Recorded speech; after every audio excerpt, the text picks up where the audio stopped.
On the 100th anniversary of the birth of Sir John George Melvin Compton, a pivotal figure in St. Lucia's history, his daughter Jeannine Compton Antoine shared poignant memories of his enduring contributions and their personal bond.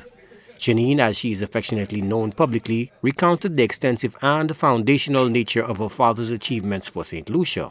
I mean, if I have to reflect on his legacy, we'll be here until next year. I mean, he has done and contributed so much for St. Lucia. So many people do not know his contributions, but we live it every day. You know, we have Rodney Bay, we have the tunnel, we have the Huronora International Airport, we have the East Coast Road, we have schools, secondary schools. When he started off as Prime Minister, there were only two secondary schools. With the exception of the Castries Intermediate School, but you had to pass then to go to St. Mary's College or the convent. So, you know, we don't recognize the amount of work that was put in over the number of years and the changes that he has made to our lives. I mean, when I was growing up, we didn't have electricity every day. Now electricity is, you know, a normal thing. We have internet, we have all of these things there, and a lot of it is through his work and those persons who are working together with him, because he had an excellent team of people that worked steadfastly for St. Lucia. So I think that we need to recognize his legacy, recognize the strong foundation that was built, but continue to build on that strong foundation. In counterpoint to his public stature, Antoine offered an intimate glimpse into his role as a father. He made the best lime juice. I even used to have him make extra lime juice to bring to school. You know, and I would barter with friends for tamarind balls, for lime juice and that kind of thing. So, I mean, he was a humble man. He never brought work home. When he came home, he was daddy, and you know, going on the farm, going on the, you know, driving his pickup, all of us jumping in the back of the pickup. Um, he never allowed us to have airs of grandeur. If we even sort of hinted at it, you know, he would bring us right back down. He was humble. He was, you know, and yeah, he made the time for us, and he showered us with love.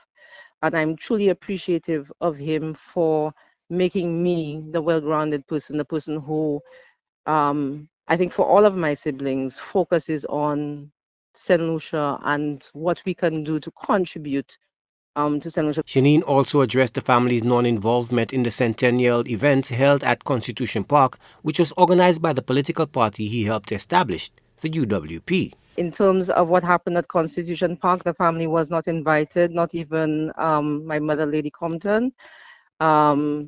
We heard about it through people sending us videos and things of what happened. So, but we were not invited, and I think that it was disappointing to my mother that she wasn't even given the courtesy of being notified. She does have a bad knee. She may not have been able to attend, but the common courtesy. And I think for us, it is recognize the man who he was and his humility. Um, I'm glad for all those persons who reached out to us, and reached out to my mom. But in terms of persons utilizing his name for political mileage, the family doesn't appreciate it. I understand that, you know, Sir John and the United Workers' Party are synonymous.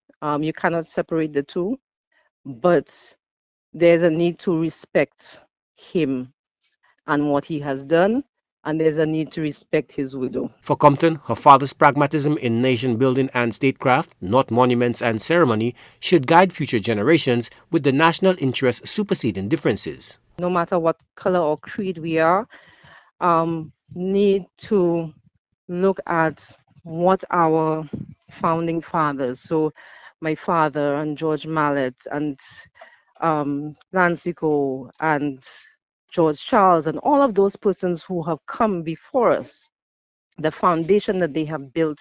Let's not put a jackhammer to the foundation. Let's build St. Lucia. Let's make St. Lucia a better place for each and every one of us. You know, let's stop the littering and the um, the gun violence and the hatred that we have towards each other because somebody is of a political ilk or something like that. Let's come together as solutions, because I think that's what he wanted. He always said he had no enemies, he had adversaries.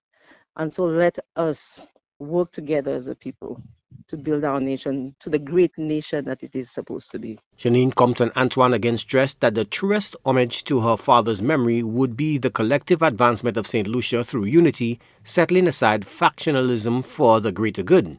She expressed her hope that his pragmatic approach to leadership and deep dedication to the nation's welfare would inspire future generations to prioritize collaboration above political divides in their pursuit of progress. Joachim de Plessis, HTS News Force.